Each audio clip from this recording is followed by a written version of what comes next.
instability of DRC and Africa in particular. If there is any country that was messed up right from the beginning, was DRC. Welcome. Let's journey into the heart of one of the world's most enduring and complex crises, the Democratic Republic of the Congo, or DRC. The year is 2025, and the conflict here continues to deepen, casting a long and devastating shadow over this resource-rich yet strife-torn nation. Of African standby force by the imperialist forces in the West, because they benefit out of the instability of DRC and Africa in particular. If there is any country that was messed up right from the beginning, was DRC. They have been destabilizing that country for many years because they want those minerals in the DRC. They even created illegal landing strips to land in DRC, to steal directly from DRC and leave.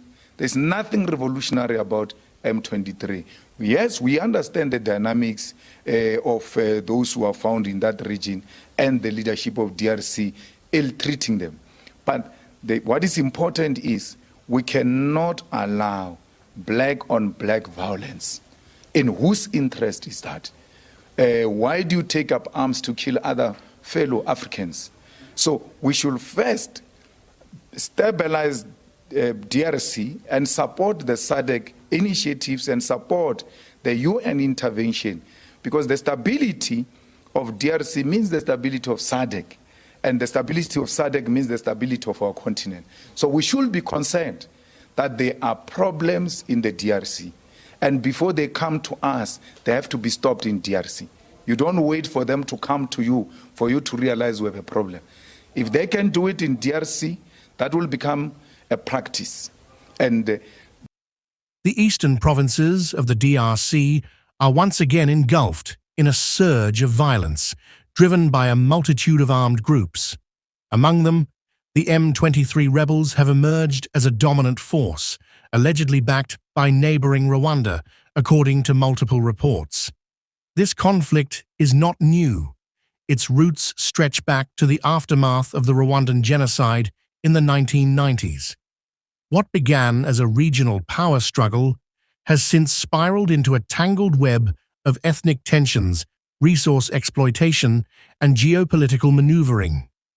The latest escalation saw the M23 rebels seize control of Goma, the capital of North Kivu province, a strategic and symbolic blow to the Congolese government.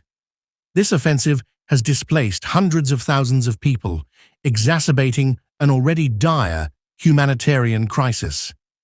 The United Nations reports that in January alone, over 237,000 individuals were forced to flee their homes, adding to the millions already displaced within the country's borders. The DRC has been described as one of the deadliest conflict zones in the world, yet it remains tragically underreported on the global stage. With more than 6.5 million internally displaced persons and over 1 million refugees seeking safety in neighboring countries, the scale of human suffering is almost unimaginable.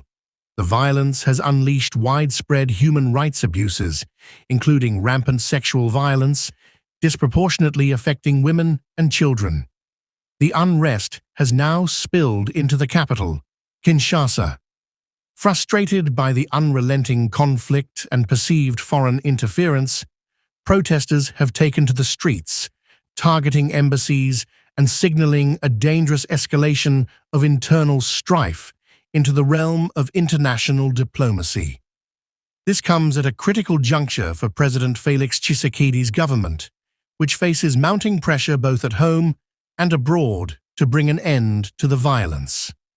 On the humanitarian front, organizations like the United Nations, World Vision, and others are working tirelessly to provide relief.